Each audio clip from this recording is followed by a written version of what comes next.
What's up, guys? So today's video we're going to be looking at the star sign Taurus.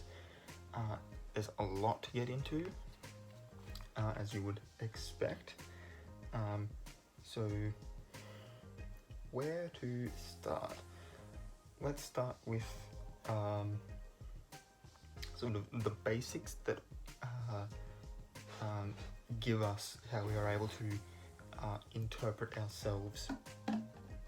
I find the keywords associated with like the modality and the element to be the best sort of starting point for these, because you are able to interpret them however you choose, and then it's through that lens that you're able to view whatever else is written, whether it's in like a daily horoscope or whatever. At least understanding like your starting point and how you should be looking at things, especially when it comes to the rest of astrology, can give you a clearer idea of where you're supposed to be. So, Taurus, the second astrological sign, and therefore the second house. This is important. We will be coming to the house in a second.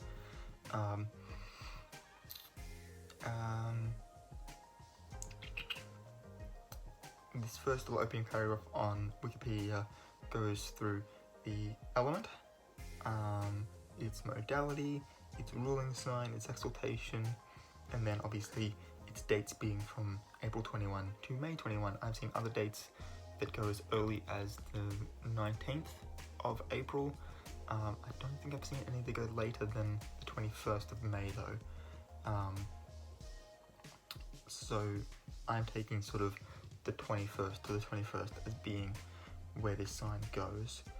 There's a little 5-line history bit here that says Taurus was the first sign in the zodiac established during the among the ancient Mesopotamians, who called it the Great Bull of Heaven, as it was the constellation through which the sun rose on the vernal equinox at that time. Cults centered around sacred bulls began to form in Assyria, Egypt, and Crete during the Age of Taurus, or the Age of Earth, Agriculture, and the Bull. Now, all of those three things do make a reappearance in things that I'm going to read about. Agriculture, we're going to have to look at that in sort of a much broader sense, and not just specifically farming. But so we're going to get into everything. I was planning on doing a whole bit about the mythology of the constellation Taurus. I'm going to cut that out, and that should help streamline this video, because I've tried to make this 4 or 5 times now, and the last time was almost done, and then it my camera decided to cut out, because my phone only likes to record up to 45 minutes. We're gonna try and keep this under a half hour. Alright, so getting rid of that now. If you want to look up the Cretan Bull stuff, I will leave it along with all the other links in the description below for you guys to have a look at. So starting off with its zodiac element and its quality, or its modality, its quadruplicity, however you want to look at it. Earth and fixed, on the Wikipedia page for the astrological science, just in general, we find these. Earth is one of the negative or feminine or introverted, self-containing, however you want to look at it, signs. It's not saying that you are a negative person, or that you are more of a feminine person, or that you are more introverted. It's simply just stating that you are different from the other signs who are kind of seen as like your polar opposites. But Taurus, along with Virgo and Capricorn, being the other earth signs, are practicality, caution, so they're practical, they're cautious, and they're very in tune with the material world. I word it like that, so it doesn't sound like I'm calling you materialistic, because that's not necessarily the case. And the fixed signs, so along with Leo, Scorpio, and Aquarius, Taurus is resistant to change, has great willpower, but is inflexible, and being represented by a bull can also be seen to be stubborn, which kind of fits in with the whole fixed part there. We then go down to its planets. So we've got in its ruling position, we've got Venus. In its detriment, we've got Mars. Its exaltation is the moon, and traditionally it had no fall, but we're going to go with its modern one, which is Uranus, simply because of the pure coincidence of it being Uranus, and I will get into that right now. So we're going on to our planets in astrology page here. This page does also give us our Vedic side of things, and considering that my last video pertaining to the sidereal zodiac did reference the Vedic zodiac, and it being the video I'm going to be making next month, or being a video I'm going to make next month, I'm going to obviously talk about those as well. So Venus, the planet, named after the Roman goddess Venus, whose Greek counterpart is Aphrodite, goddess of romance and lust. Is also seen as being Shukra. I believe that's the name of the Hindu god associated with the planet Venus. Shukra was a mentor of Asuras, which is, to my knowledge, a little tribe of people that fought another tribe of people in Hindu mythology. They might have something to do with their gods, I'm not entirely certain. That is sort of a branch that I'm just getting into, sort of thing, like in more depth. But Shukra is associated with fertility, beauty, and enthusiasm, which does go very nicely with romance and lust, in being sort of an all-encompassing like relationships thing. So if we just simply look at it as relationships, particularly romantic relationships here, we can sort of get an idea there. And there's a nice little thing that ties this into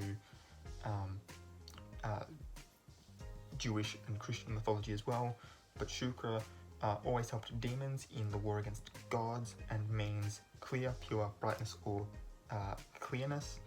The irony of that being Venus, the morning star being the devil, and the devil obviously taking the side of demons against God, while also meaning something that the morning star has to be, because another name for the devil is Lightbringer, I believe, Lightbringer, yeah, which honestly sounds like the fantasy name for a sword, but hey. Now we're going to stay with like the positive side of things for the moment. We're going to go to the exaltation, which is the moon. So Luna is literally the Latin word for moon. So Luna is also the name of the goddess of the moon, specifically of the moon. Her Greek counterpart is Selene, or Selene, or if I'm reading the actual Greek here correctly, Selene. Yeah, Selene, with more of an accent on that second. It's three E's, and they all have a different sound, if that helps. But we've also got Diana, or Artemis, being the goddess of the hunt and the moon, in contrast to Apollo being a sun god and prophecy god. We've also got Chandra, which has a nice little nerdy twist that I can give you guys as well. She is a moon goddess associated with emotions, the mother and motherly instincts, and her name means shining, which goes quite nicely with the pure brightness and clearness of Shukra. But Chandra is also the name of the first red planeswalker in Magic the Gathering. Her home dimension, home world of Kaladesh is based on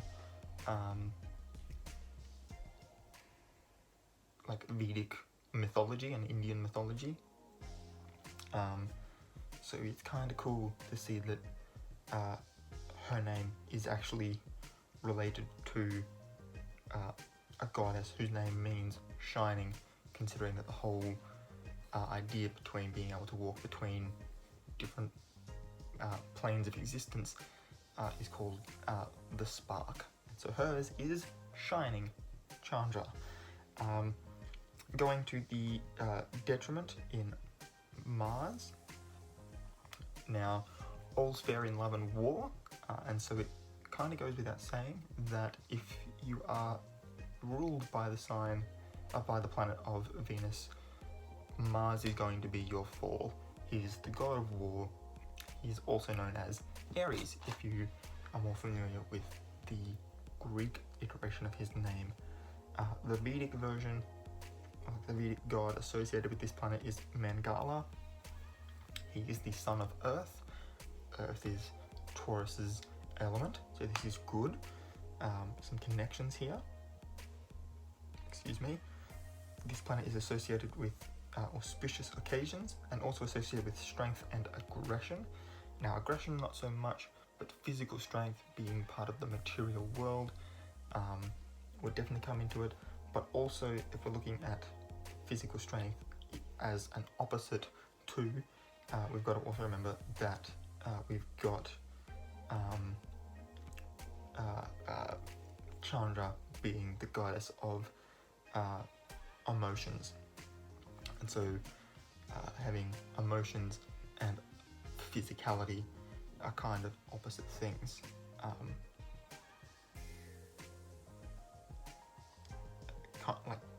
Kind of opposite things. Moving on then to its fall, and this is going to explain why I included this, but Uranus, or Caelus as his name is in Rome, is a nice interesting little one. Literally all the other planets used in astrology, we've got Sol, which is solar, Luna for lunar, both of those relating to the sun and the moon, Mercury, Venus, Mars, Jupiter, Saturn, Neptune, and Pluto, all Roman. Caelus is the Roman word for the god who is the equivalent to the Greek Uranus or Uranus. So he's a very interesting one. He's also the only planet named after a primordial deity, with Jupiter, Saturn, and Uranus in that order, showing us the three generations considered to be the sort of chaos theory myth, once we actually get some physicality. Uranus is the father sky, and that's also what Caelus means. It just means sky in Latin. He's the primordial deity of air, whose symbol is the flipped version of the element earth, of which Taurus is a part. So having Uranus being the fall, where it's literally the opposite of earth, makes sense. Uranus is also a male in mythology. The earth and water signs are feminine, so that kind of factors in as well, and it just, there's a whole lot of things going into the more mythological side of astrology that makes sense for Uranus being the fall. We've also got Aruna, is the Vedic god here, charioteer of the sun and half-brother of a mythological snake king, Vesuki, which means of divine being. This planet is associated with originality, eccentricity, and sudden changes, which if we go back to, where am I wanting to go? This one. Go back to our elements here and their keywords. What did we have? We had eccentricity, was one of them.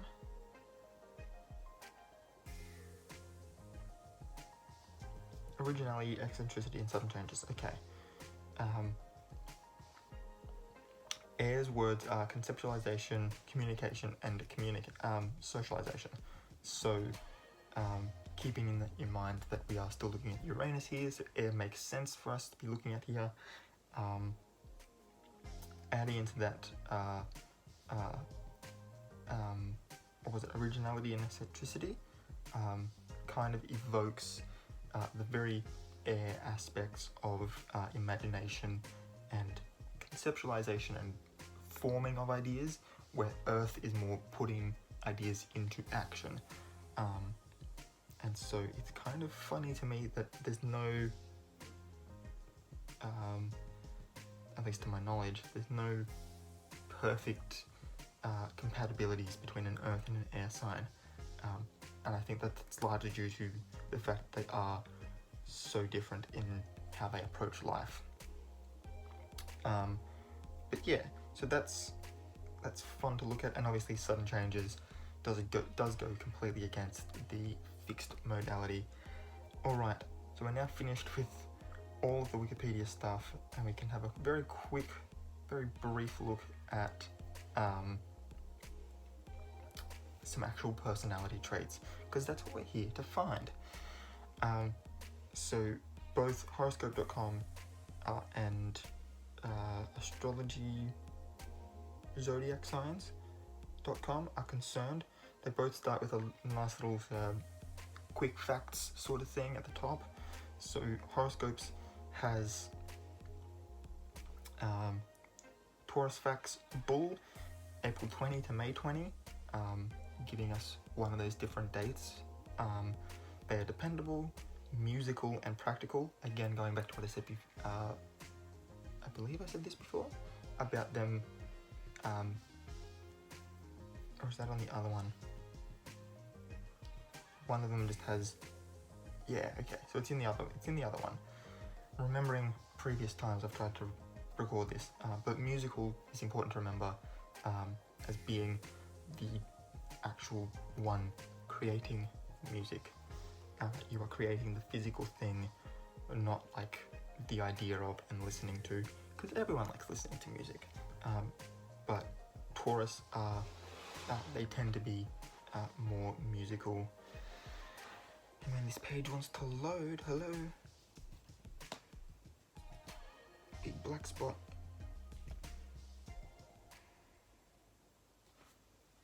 Now we gotta wait for it to load.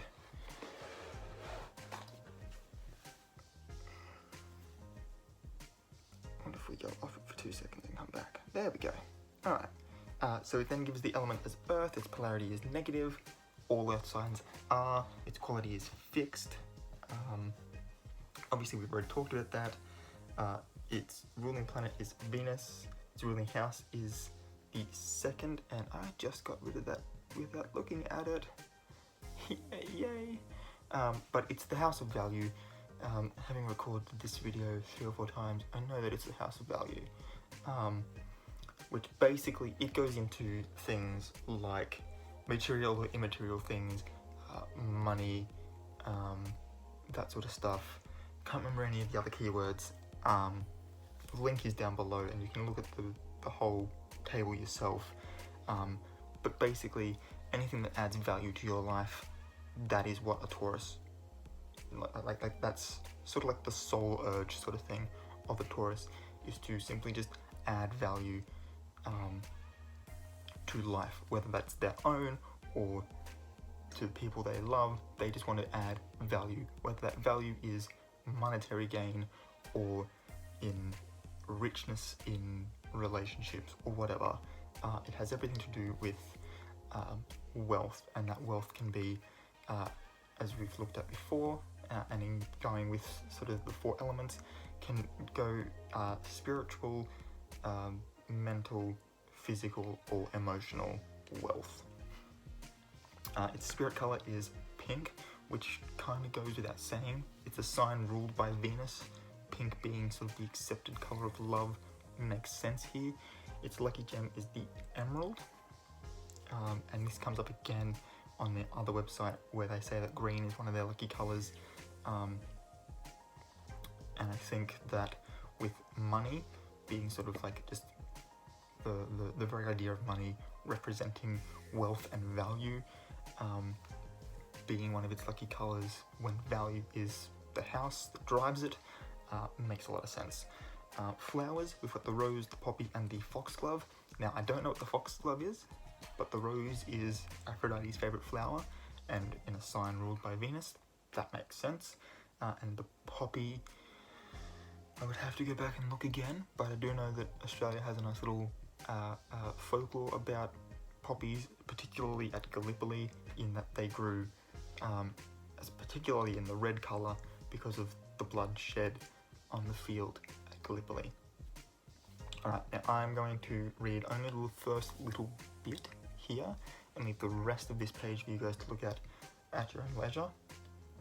But, wow, I'm getting all sorts of hiccups now, and I'm not enjoying it. But the Taurus is smart, ambitious, and trustworthy, and they are the anchor of the zodiac. Amazing friends, colleagues, and partners, they value honesty above all else and are proud that their personal relationships tend to be drama-free. Taurans get the reputation of being stubborn, but they're not always stuck in their ways. This searching sign, and we'll come back to that in a second, is willing to see another point of view, but they won't flip-flop on an opinion just to make someone else happy. They will shift their thinking only if they truly have a change of heart. Now you can read the rest of this if you like. You scroll down, there's like a little motto. There's a acrostic poem, which, I mean, you could literally write anything in an acrostic poem, and people could just be like, oh, that makes sense, depending on their viewpoints of particular people that had particular signs. We also get into things like your greatest gifts, your greatest challenges, your secret weapon as Taurians, but then top 5 reasons to love being a Taurus. The symbol of the bull not only exemplifies strength, but it's also an immediate visual representation that shows your bravery, your passion, and your determination. They're one of the best lovers of the zodiac. With careful attention to detail, they always satisfy others and know exactly how to satisfy themselves too. One of the best, obviously referring to the fact that there are other signs that are ruled by Venus, notably Libra.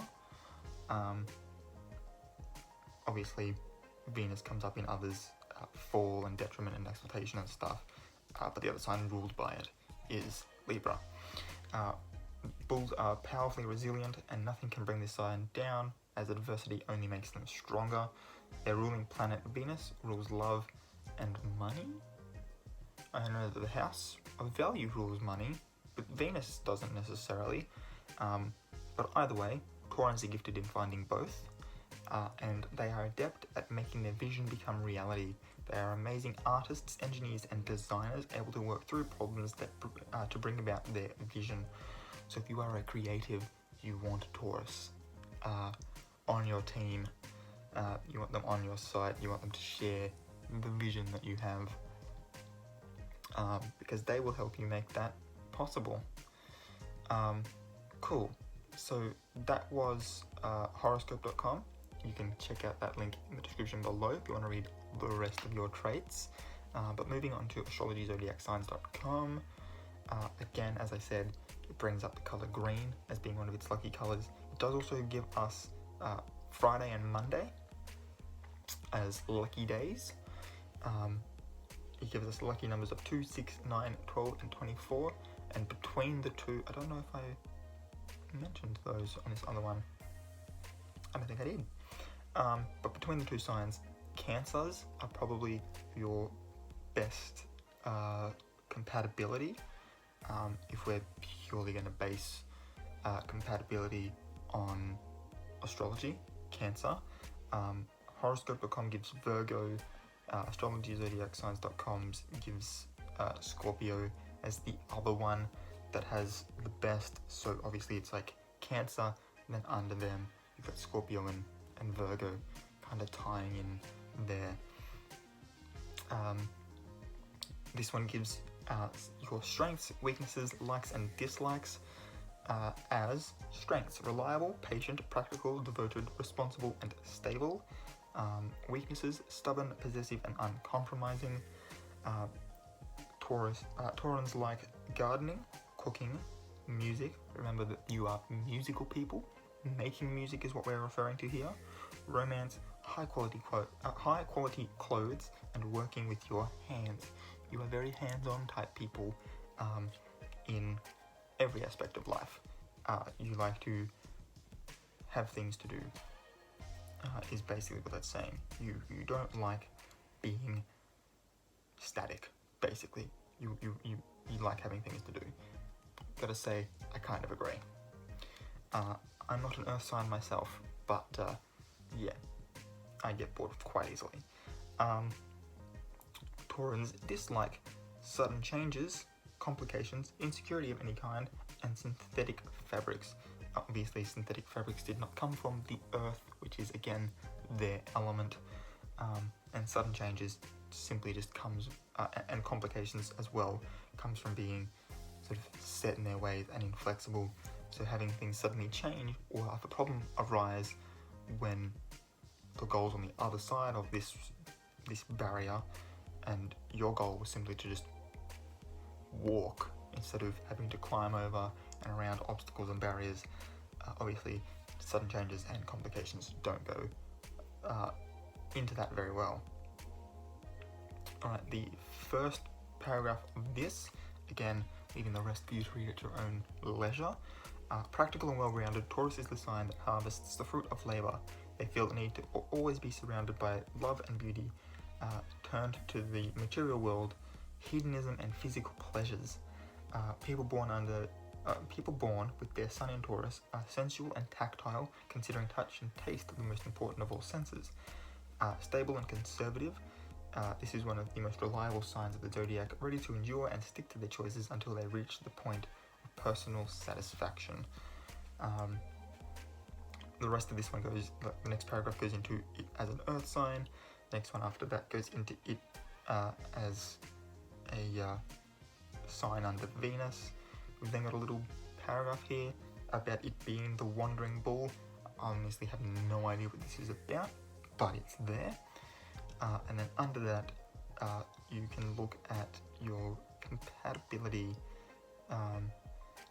There's little subsections for, we're going to say relationships, but it says love and sex, friends and family, career and money, and then how to attract a Tauran man or a Tauran woman. So if you've got a crush on someone and they're a Taurus, this is for you. But yeah, that's pretty much all we've got for this video. If you enjoyed it or you thought it was very informative, please give it a thumbs up. That would mean so much, honestly. Again, all of the links, there's going to be at least 8 of them, are in the description down below. You can click on any one of them you like at any time. I will also link the playlist on my channel to the rest of the astrology videos, if you want to check those out as well as also, I know on the Aries one I linked it below as well. Let's see if I can leave the link again, but there are playlists on Spotify specifically for different star signs. So I'm going to see if I can leave the Taurus one down below as well. So there's a whole heap of things down below for you guys to check out. Yeah, please don't forget to subscribe and hit the notification bell as well. if you want to see more videos from me and be notified when I upload new ones. Yeah, I think that's everything. Gotten everything out of the way. Yeah. If you want to know, again, if you want to know about the mythology behind Taurus, particularly with the Cretan bull and its the life and times of the Cretan bull in Greek mythology, do let me know in the comments down below. I might start doing another, I don't know, I might look into doing another series, potentially starting like next year, where I actually look at, instead of like personality traits and stuff, the actual mythology behind them. That could be kind of fun. So if you want to see that, do let me know in the comments below, as well as how much of this, if you are a Taurus, how much of this you related to. It should be, if any of it's even at all hitting close to home, should be around about so like an 80% mark sort of thing. So if only 50% of it's getting you, you could be a cusp baby, is potential. But yeah, let me know down below. Would love to hear from you guys. And until next time, keep your head screwed on.